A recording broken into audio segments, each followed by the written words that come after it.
आपको एक बहुत ही जबरदस्त सीक्रेट बताऊंगा।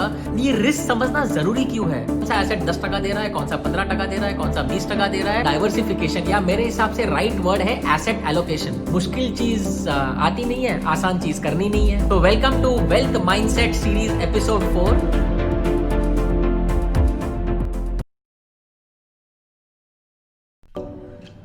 हे गाइस, पिछला वीडियो जो पावर ऑफ कंपाउंडिंग पे था उसे देख के मुझे 3 मेजर सवाल आए लोगों से। पहला सवाल ये था कि ऐसे कौन से एसेट्स में हमें इन्वेस्ट करना चाहिए।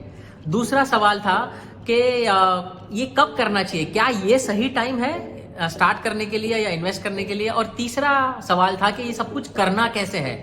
तो ये तीनों सवालों के जवाब मैं आज की ये वीडियो में देने वाला हूं। और साथ ही मैं आपको एक बहुत ही जबरदस्त सीक्रेट बताऊंगा जो एक know nothing investor, know nothing मतलब एक मेरे जैसा इन्वेस्टर जो ज्यादा फाइनेंस, ज्यादा टेक्निकल चीजें समझता नहीं है, वो लॉन्ग रन में लंबा वेल्थ या बहुत ज्यादा वेल्थ कैसे अक्यूमुलेट कर सकता है। So welcome to wealth mindset series episode 4। और ये एपिसोड 4 स्टार्ट करने के पहले मैं आपको एक इंपॉर्टेंट सवाल पूछूंगा। क्रिकेट रिलेटेड सवाल है। तो मुझे बताइए, अगर आपको सिलेक्ट करना है एक बैट्समैन बैटिंग एवरेज के बेसिस पे, बैटिंग एवरेज के हिसाब से एक बैट्समैन ओडीआई के लिए, ओडीआई मतलब वनडे मैच इंटरनेशनल के लिए, टी20 के लिए और टेस्ट मैच के लिए, और आपके पास चॉइस है इंडिया के 2 लेजेंडरी बैट्समैन राहुल द्रविड़ और वीरेंद्र सहवाग, तो किसे सिलेक्ट करेंगे। जब मुझे ये सवाल पूछा गया था तो मैंने सोचा चलो Rahul Dravid technically strong player है, बहुत अच्छा डिफेंस है, तो टेस्ट मैच के लिए मैं राहुल द्रविड़ को सिलेक्ट करूंगा। और वीरेंद्र सहवाग जो है वो एकदम क्या बोलते हैं, फ्लैम्बॉयंट प्लेयर है। वो हर बॉल 4 मारने को देखता है, वो ज्यादा रिस्क भी उठाता है, वो ज्यादा फास्ट रन भी करता है। तो वनडे इंटरनेशनल और टी20 में मैं सहवाग को सिलेक्ट करूंगा। Right, I am sure most of लोग आप यही ऑप्शन लेंगे। लेकिन क्या आपको पता है राहुल द्रविड़ जो है वीरेंद्र सहवाग को तीनों फॉर्मेट में बीट करता है। यस, टेस्ट मैच में ही नहीं बट वनडे और टी20 में राहुल द्रविड़ का एवरेज टेस्ट मैच में 52 है, वीरेंद्र सहवाग का टेस्ट मैच का एवरेज 49 है। वनडे इंटरनेशनल में राहुल द्रविड़ का एवरेज लगभग 39 है, वीरेंद्र सहवाग का 35, और टी20 में वीरेंद्र सहवाग का एवरेज है 26 और राहुल द्रविड़ का एवरेज है 28। तो लॉन्ग रन में राहुल द्रविड़ वीरेंद्र सहवाग को तीनों फॉर्मेट में बीट करता है। क्यों पता है आपको? क्योंकि राहुल द्रविड़ का एक इंपॉर्टेंट फिलॉसफी है कि कुछ भी हो विकेट टिकाए रखना है, पिच पे खड़े रहना है, रन आते रहेंगे। तो मैं आपको ये एग्जांपल क्यों दे रहा हूं, क्योंकि इन्वेस्टमेंट की दुनिया में हमें राहुल द्रविड़ ढूंढना है, वीरेंद्र सहवाग नहीं, राहुल द्रविड़।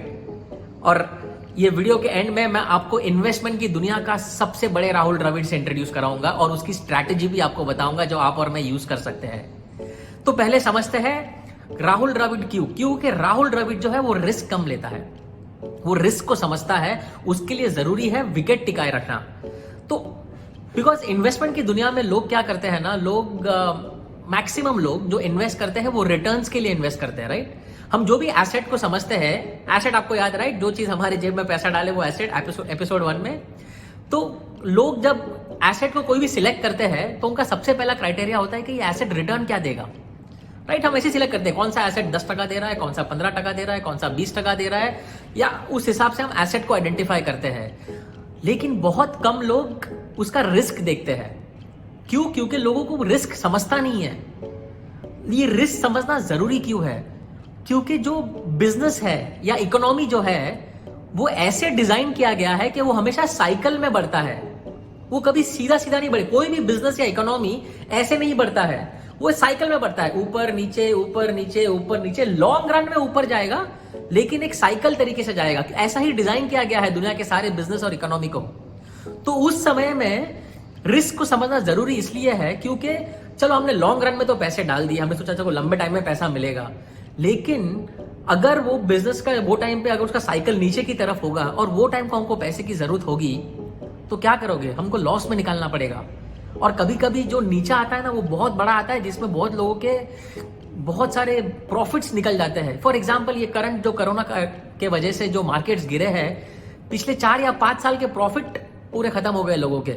यस ये वापस ऊपर जाएगा, लेकिन अगर आपको आज पैसे निकालने होते, अगर आप ये साल रिटायर हो रहे हो, अगर आपको अभी इमरजेंसी आए और पैसे निकालने हैं तो आपको लॉस में निकालने होंगे। तो सबसे इंपॉर्टेंट बात क्या है ना, हमको रिस्क को भी समझना है। तो क्या ऐसा कोई तरीका है कि मैं ये रिस्क को मिनिमाइज कर सकूं? क्योंकि बहुत लोग, अगर आपने ये भी सुना रहेगा हाई रिस्क हाई रिटर्न, ये सही नहीं है। क्योंकि लॉन्ग रन में हाई रिस्क हाई रिटर्न नहीं देता है। लॉन्ग रन में हाई रिस्क में कहीं ना कहीं हम डूबेंगे ही। शॉर्ट टर्म में कभी कभी अगर आपका तुक्का लग गया, मटका लग गया, तो आपको हाई रिस्क हाई रिटर्न दे देगा। लेकिन मैं आपको जो स्ट्रैटेजी बता रहा हूं और दुनिया में जो भी सक्सेसफुल हुआ है वो लॉन्ग रन में रिस्क कम लेके ज्यादा रिटर्न बनाया है। तो क्या ऐसा स्ट्रैटेजी पॉसिबल है? पॉसिबल है। मैं आपको पहले थियोरेटिकली समझाता हूं। सो लेट्स से एक एसेट क्लास जो ऊपर नीचे साइकिल के तरीके से बढ़ रहा है, सामने अगर एक और एसेट क्लास हो जो पहले वाले एसेट क्लास से रिलेटेड ना हो, राइट, इसको बोलते हैं अनरिलेटेड। अगर उसका भी साइकिल होगा, बट उसका साइकिल और इसका साइकिल अगर अलग अलग हुआ, मैं आपको आसानी से बताता हूं। समझिए, अगर एक एसेट क्लास जो 1 है, उसका साइकिल ऊपर के बाद अभी नीचे की तरफ है, उसी टाइम पे ऐसा कोई एसेट क्लास हो सकता है कि जिसका साइकिल ऊपर की तरफ जा रहा हो। तो अगर हमने दोनों एसेट में इन्वेस्ट किए रहेंगे, तो जब इसका नीचे जा रहा होगा, तो दूसरा एसेट का जब रिटर्न ऊपर जा रहा होगा, तो हम उसको हमारे रिस्क को मिनिमम करके हमारे रिटर्न को बढ़ा सकते हैं, राइट। सो इसको एक सिंपल लैंग्वेज में डाइवर्सिफिकेशन कहते हैं। यस, आपने सुना रहेगा डाइवर्सिफिकेशन, लेकिन लोग डाइवर्सिफिकेशन को भी बहुत गलत तरीके से यूज करते हैं। मैं आपको बताऊंगा कैसे और क्यों, क्या गलती करते हैं, राइट। सो इंपॉर्टेंट बात क्या है कि डाइवर्सिफिकेशन, या मेरे हिसाब से राइट वर्ड है एसेट एलोकेशन, राइट। हम जैसे वो कहावत है ना, सब अंडे एक ही बास्केट में मत रखो, सब अंडे को अलग अलग बास्केट में डिवाइड करो। बट ये बास्केट सिलेक्ट करना और कैसे सिलेक्ट करना वो बहुत ज्यादा जरूरी है। क्योंकि हम जो रिस्क जो बनाते हैं, वो रिस्क हमको ऐसे बास्केट बनाना है जिसमें रिटर्न्स मिनिमम हो। तो लेट्स से ये करना कैसे है, क्या इसमें स्ट्रैटेजी है। मैं आपको अब वो दुनिया के सबसे बड़े राहुल द्रविड़, या इन्वेस्टमेंट की दुनिया के राहुल द्रविड़ को आपसे इंट्रोड्यूस करता हूं, जिसका नाम है रे डालियो। रे डालियो जो है वो दुनिया का 46 रिचेस्ट मैन माना जाता है। वो दुनिया का सबसे सक्सेसफुल हेज फंड मैनेजर है। हेज फंड मतलब, अगर मैं आपको अगेन टेक्निकल नहीं, सिंपल लैंग्वेज में बताऊं, अमीरों का म्यूचुअल फंड, राइट। वो दुनिया का सबसे बड़ा हेज फंड का सक्सेसफुल मैनेजर माना जाता है। उसकी कंपनी जो है ब्रिज वाटर हाउस एसोसिएट्स, वो अमेरिका में टॉप 5 इन्फ्लुएंशियल कंपनीज में आती है। इनफैक्ट रे डालियो खुद दुनिया के टॉप 100 इन्फ्लुएंशियल आदमियों में माना जाता है अकॉर्डिंग टू टाइम मैगजीन। और वो रे डालियो बहुत सारे गवर्नमेंट्स के पेंशन फंड संभाल रहा है। मतलब बहुत सारे गवर्नमेंट जो है, उन्होंने अपना इंपॉर्टेंट पैसा रे डालियो के हाथ में सौंपा हुआ है ग्रो करने के लिए। तो इस बंदे ने एक हेज फंड स्टार्ट किया है। उस हेज फंड में उसने बहुत ही स्टडी, 10 साल का मेहनत और स्टडी करके उसने एक ऐसा स्ट्रैटेजी बनाया है, एक ऐसा फंड बनाया है जिसे वो कहता है all weather fund. All weather fund मतलब क्या है कि ऐसा फंड जो हर सिचुएशन में टिके, चाहे मार्केट ऊपर हो, मार्केट नीचे हो, दुनिया ऊपर हो नीचे हो, कोरोना वायरस हो, वॉर हो। और उसने जो ये ऑल वेदर फंड जो बनाया है, इसने टेस्ट किया हुआ है 75 ईयर्स तक। 75 ईयर्स का टेस्टिंग में अब 85% ऑफ द टाइम ये फंड जो है ये बड़ा है। सिर्फ 15% टाइम ये फंड ने नेगेटिव रिटर्न दिया है। और आपको पता है वो एवरेज नेगेटिव रिटर्न कितना है? 1.6%। जहां पर जब मार्केट्स 50%, 60%, जैसे 2 महीने पहले मार्केट्स इतने बड़े गिरे थे, तब वो फंड सिर्फ 1.6% गिरा था। और 75 ईयर्स में सबसे बड़ा फॉल ये फंड का कितना आया है? 3.95%। That is it. जब 2008 में आया था, 2008 में जब पूरा का पूरा मार्केट 50-60% क्रैश हुआ था, इसका रे डालियो का फंड 3.95% गिरा था, उसके बाद फिर से ऊपर आया था। तो इतना जबरदस्त फंड जो 75 ईयर से प्रूवन है और बहुत वेल्थ जनरेट किया है, उसमें आपने और मैंने इन्वेस्ट क्यों नहीं किया? क्योंकि पॉसिबल ही नहीं था। आपको पता है वो फंड में एंट्री कैसे मिलती है? वो फंड में एंट्री के लिए आपको कम से कम 750 करोड़ डालने होंगे। तो लाख, 2 लाख, 2 करोड़, 3 करोड़ से उसमें आपको एंट्री भी नहीं मिलती है। कम से कम 100 मिलियन जो आज के डेट का $100 मिलियन जो आज के डेट का 750 करोड़ रुपया है। तो वो फंड में, और बाय द वे रे डालियो ने 2005 में वो फंड में एंट्री बंद कर दी है। तो लगभग 15 साल पहले वो एंट्री बंद। अभी कोई अगर आप चाहो, आपके पास 750 करोड़ हो तो भी आप उसमें एंटर नहीं कर सकते, क्योंकि उसने इतना पैसा जमा कर लिया कि उसको अभी और जरूरत नहीं है। और आज के डेट में वो फंड की वैल्यू है $160 बिलियन। तो रे डालियो के साथ टोनी रॉबिन्स ने इंटरव्यू रखा था। टोनी रॉबिन्स जो दुनिया का सबसे सक्सेसफुल कोच माना जाता है, उसने रे डालियो से इंटरव्यू रखा और उसने कहा कि रे डालियो को तुमने ये बहुत जबरदस्त स्ट्रैटेजी बनाई है, बहुत जबरदस्त फंड बनाया है जिसने पैसे वालों को और पैसे वाला बनाया है, तो क्या तुम ये स्ट्रैटेजी एक एवरेज आदमी के लिए बता सकते हो? तुम्हारी ये क्या स्ट्रैटेजी? अब तो तुमने एंट्री बंद कर लिया फंड में, तो तुमको तो फर्क पड़ेगा नहीं, कोई कंपटीशन है नहीं, तो क्या एक एवरेज आदमी के लिए एकदम सिंपल तरीके से आप एक्सप्लेन कर सकते हो? तो रे डालियो ने वो इंटरव्यू में टोनी रॉबिन्स को अपना सीक्रेट बताया और मैं आपसे वो शेयर कर रहा हूं। उसने 2 चीजें बताई। उसने बोला कि यस, सबसे इंपॉर्टेंट जरूरी है एसेट एलोकेशन या डाइवर्सिफिकेशन, लेकिन उसमें सबसे बड़ी गलती क्या लोग करते हैं कि लोग डाइवर्सिफिकेशन भी जब करते हैं अलग अलग एसेट्स में, लोग रिटर्न के हिसाब से डाइवर्सिफाई करते हैं। राइट, आपने बहुत ही कॉमन स्ट्रैटेजी सुनी रहेगी, 50% इक्विटीज में डालो। इक्विटी मतलब शेयर मार्केट में जो कंपनीज के शेयर्स खरीदते हैं, इक्विटीज में डालो, और 50% डेट फंड में डालो। डेट मतलब जो हम लोन देते हैं, फिक्स रिटर्न वाले फंड्स, गारंटीड रिटर्न वाले जो कंपनी और गवर्नमेंट के बॉन्ड्स होते हैं। राइट, या फिर लोग बोलते हैं 60-40 करो या 70-30 करो, अलग अलग स्ट्रैटेजी आती है, बट मोस्ट कॉमन 60-40 या 50-50 बोलते हैं, ताकि आपका रिटर्न एवरेज रहे। लेकिन लोग जो है ना, ये नहीं समझते कि ये जो रिटर्न के हिसाब से नहीं, इसका जो रिस्क है ना वो 50-50 नहीं है, क्योंकि जो इक्विटीज है, जो शेयर्स है, उसका रिस्क 3 गुना बॉन्ड से ज्यादा होता है। तो ये रिस्क 50-50 नहीं है, रिस्क 95 और 5 है। इसलिए आप देखेंगे अगर आपने ये बैलेंस करके जो फंड बनाया रहेगा, जिसमें आपने 50% इक्विटी और 50% बॉन्ड में डाला रहेगा, तो 2000 और 2008 में जब बड़ा मार्केट क्रैश आया था, आप उसमें पूरे बर्बाद हो चुके रहते हैं। राइट, तो उसने क्या कहा, रे डालियो ने कहा कि हमको जो डाइवर्सिफिकेशन करना है, जो एसेट एलोकेशन करना है, वो हमको रिस्क के हिसाब से करना है। तो वो रिस्क को अगर आइडेंटिफाई करेंगे, तो उस हिसाब से अगर एलोकेट करेंगे, तो हमारा रिटर्न्स लॉन्ग रन में आते रहेगा। बिकॉज इंपॉर्टेंट बात क्या मालूम है, जब सिचुएशन टफ हो, जब मार्केट्स डाउन हो, जब इकोनॉमी बेकार हो, वो टाइम पे विकेट पे टिके रहना जरूरी है। इसलिए हमको ऐसा पोर्टफोलियो बनाना है जिसमें रिस्क मिनिमम हो। तो नेक्स्ट क्वेश्चन टोनी रॉबिन्स ने पूछा, अभी बता दो आपकी ये स्ट्रैटेजी क्या थी जिसमें आपने रिस्क कम किया हो। तो बहुत कन्विंस करने के बाद रे डालियो ने फाइनली वो अपनी स्ट्रैटेजी बताई सिंपल तरीके से। इसमें बहुत सारे कॉम्प्लेक्स कैलकुलेशंस है और बहुत डिटेल्स है, बट मैं आपको एक सिंपल कैलकुलेशन बताता हूँ। रे डालियो ने कहा कि उसका जो ऑल वेदर फंड है, उसमें 30% पैसा जो है वो इक्विटीज में गया है। इक्विटीज मतलब जैसे मैंने आपको बताया, शेयर मार्केट में, स्टॉक्स में इन्वेस्ट किया है, कंपनी के स्टॉक्स में। 40% जो है वो लॉन्ग टर्म बॉन्ड्स में गया है। लॉन्ग टर्म बॉन्ड जो लंबे टाइम का जो फिक्स रिटर्न वाला बॉन्ड होता है।